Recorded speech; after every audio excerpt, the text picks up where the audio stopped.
আসছে পরের খবরে, আজ থেকেই কার্যকর ভারতীয়ের উপর মার্কিন শুল্ক।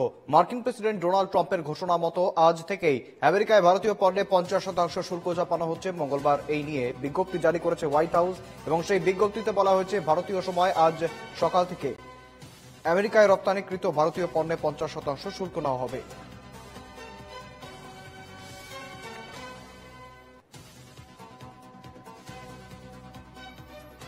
আজ থেকে কার্যকর ভারতীয়দের উপর মার্কিন শুল্ক। ভারতের উপর 50% শুল্ক চাপ আমেরিকার। ভারতে উৎপাদিত জিনিসে 50% শুল্ক আমেরিকার। 50% শুল্কে প্রভাব পড়তে পারে রত্ন ও গয়নার। ভারতের রপ্তানি বাণিজ্যে বড় প্রভাব পড়ার আশঙ্কা। রপ্তানি বাণিজ্যে প্রায় 5,000 কোটি প্রভাবের আশঙ্কা। ডোনাল্ড ট্রাম্পের শুল্ক বোমা অনমনীয় নরেন্দ্র মোদীও।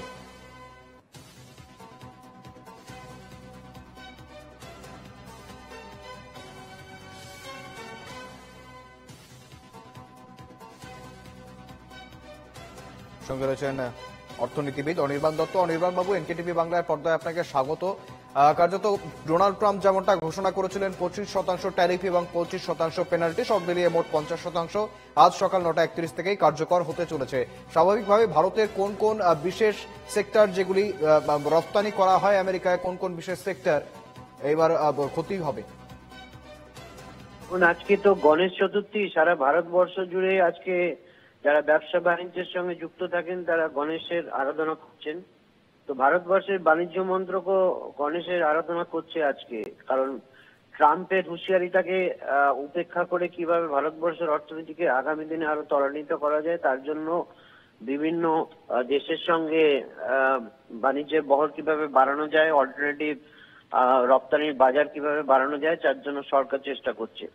এক জিনিস আপনাকে মাথায় রাখতে হবে যে ভারতবর্ষের যেসব পণ্য আমেরিকার বাজারে ঢুকতো তাতে কিছুটা হলেও আমাদের অস্বস্তি বাড়বে। যেরকম তার মধ্যে বস্ত্র আছে, চর্ম আছে, রত্ন অলংকারের মতো কিছু জিনিস আছে যেগুলোতে আমাদের যারা রপ্তানি কারক সংস্থা আছে যারা এইসব জিনিস নিয়ে ব্যবসা করেন তাদের অস্বস্তি হবে। কিন্তু মেন সমস্যা যেটা ছিল, ট্রাম্প যে রেগে গেলেন আমাদের উপর, তার একটাই কারণ হচ্ছে আমরা রাশিয়া থেকে তেল কেন কিনছি। এই রাশিয়ার থেকে তেল কেনাটা কিন্তু আমাদের জারি রাখতে হবে এবং এই তার জন্য যে সমস্ত রপ্তানিকারকরা সমস্যায় পড়বেন এটা সাময়িক।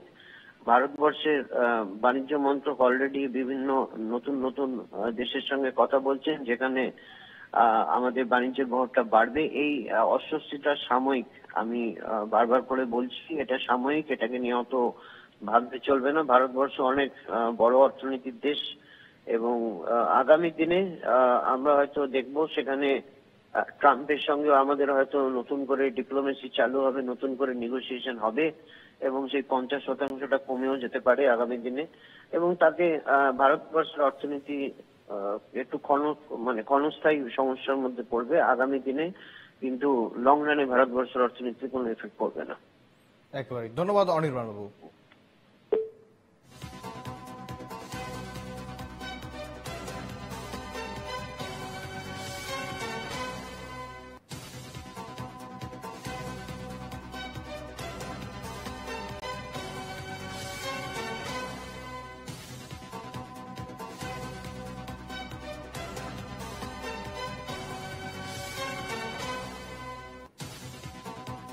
যেমনটা জানাচ্ছিলেন, অর্থাৎ সুদূর প্রসারী সেভাবে বিশেষ প্রভাব পড়বে না বলেই কিন্তু অভিমত অর্থনীতিবিদদের।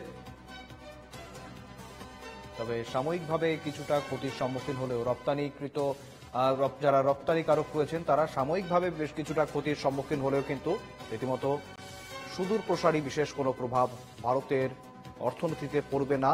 এবং পাশাপাশি প্রধানমন্ত্রী অর্থাৎ ভারতের যে বর্তমান অবস্থান রয়েছে সেই অবস্থানেই কিন্তু রীতিমতো দৃঢ় থাকার কথা জানাচ্ছেন অর্থনীতিবিদরা।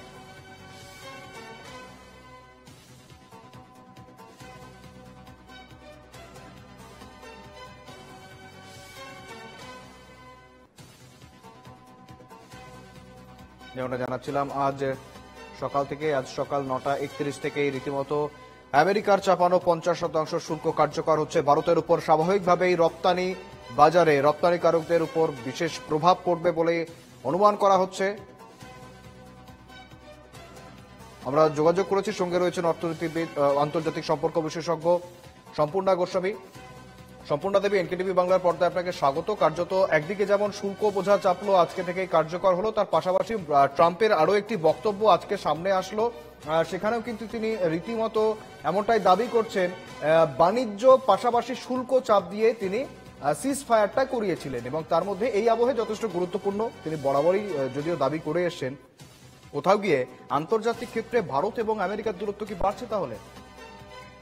দেখুন, বিষয়টা হচ্ছে যে আমেরিকা ভারতের দূরত্ব বাড়ার থেকেও যেটা অনেক বেশি গুরুত্বপূর্ণ সেটা হচ্ছে যে ডোনাল্ড ট্রাম্প বেসিক্যালি দক্ষিণ এশিয়াতে পাকিস্তানের মতো ভারতকেও তাদের একটা ক্লায়েন্ট স্টেটে পরিণত করতে চাইছে, এবং বারবার করে যে সিজফায়ারের দাবি ট্রাম্প করে এসছে, যেটা পরিপ্রেক্ষিতে নিউ দিল্লি এখনো অব্দি কোনো স্টেটমেন্ট দেয়নি, এবং যেভাবে শুল্ক চাপানোর চেষ্টা করছে এবং যেভাবে ডিকটেট করা হচ্ছে যে ভারত কোন কোন দেশের সঙ্গে বাণিজ্য করবে, কাদের সাথে করবে না, কাদের থেকে তেল কিনবে, কাদের থেকে তেল কিনবে না, এটা থেকে একটা বিষয় খুব স্পষ্ট যে মার্কিন যুক্তরাষ্ট্র মূলত ভারতকে পাকিস্তানের মতনই একটা দেশ ভাবে, যেই দেশের নিজস্ব কোনো রকম কোনো চিন্তা নেই, যেই দেশের নিজস্ব কোনো বিদেশ নীতি নেই, এবং মূলত তারা মার্কিন যুক্তরাষ্ট্রের কথায় উঠবে এবং বসবে।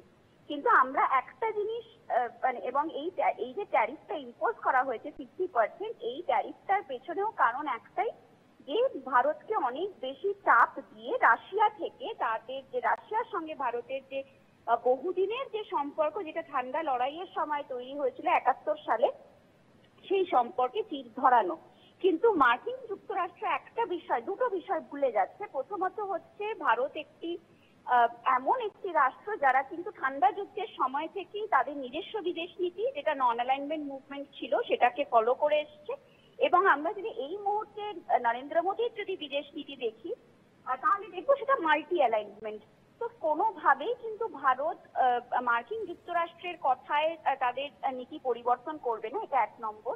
এবং দ্বিতীয় যে আরো বড় বিষয়টা যেটা মার্কিন যুক্তরাষ্ট্র ভুলে যাচ্ছে, যে তাদের চিরাচরিত শত্রু অর্থাৎ চীন, সেই চীনকে কোণঠাসা করতে গেলে ভারতকে কিন্তু প্রয়োজন, কারণ ভারত মহাসাগরে যেভাবে চীনের নেভাল প্রেজেন্স বাড়ছে, তাতে ভারতই একমাত্র পারে চীনের এই নেভাল প্রেজেন্সকে কাউন্টার করতে, কারণ ভারতের বিস্তীর্ণ অঞ্চল জুড়ে কিন্তু ভারত মহাসাগর রয়েছে, এবং আমরা জানি যে ভারতের যে নেভাল প্রেজেন্স ইতিমধ্যে ভারত মহাসাগরে বৃদ্ধি পেয়েছে।